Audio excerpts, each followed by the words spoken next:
రాజ్యాంగ నిర్మాత doctor BR Ambedkar చూపిన అడుగుజాడల్లో నడవాలని టీఎన్జీఓ జిల్లా అధ్యక్షులు వెల్మల ప్రభాకర్ బొడ్డు లక్ష్మణ్ అన్నారు.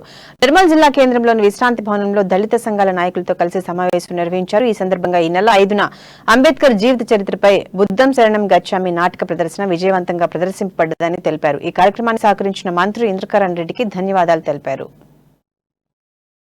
తేదీ 5/3/2023 సాయంత్రం 6 గంటలకు దివ్య గార్డెన్ లో మరి అంబేద్కర్ జీవిత చరిత్రపై మరి సంఘం చరణం గచ్చామి అనే నాటిక ప్రదర్శింపబడుటకు మరి సక్సెస్ఫుల్ అయిన ఆ నాటిక కూడా అందరు కూడా అనుకున్న దానికన్నా మరి ఎక్కువ సంఖ్యలో హాజరైంది. మరి అంతా ఆ నాటికకు ముఖ్య కారణము మరి దానికి అయినటువంటి ఖర్చులు కానీ దానికి పూర్తి సహకారము మరి దానికి కావాల్సినటువంటి వనరులని మరియు ఫంక్షన్ హాల్ కూడా మరి గౌరవ మంత్రి గారు శ్రీ ఇంద్రకరణ్ రెడ్డి గారు మరి సమకూర్చినందుకు మేము అన్ని సంఘాల తరఫున సార్కు ప్రత్యేక కృతజ్ఞతలు తెలియజేస్తున్నాం. ఎందుకంటే ఒక మంచి మెసేజ్ వెళ్ళింది ప్రజలకు ఆ నాటిక ద్వారా. మరి ఇటువంటి ఎన్నో మరి కార్యక్రమాలకు సహకరిస్తున్నటువంటి గౌరవ మంత్రులు ఇంద్రకరణ్ రెడ్డి గారికి అన్ని సంఘాల తరఫున మరొకసారి కూడా తేదీ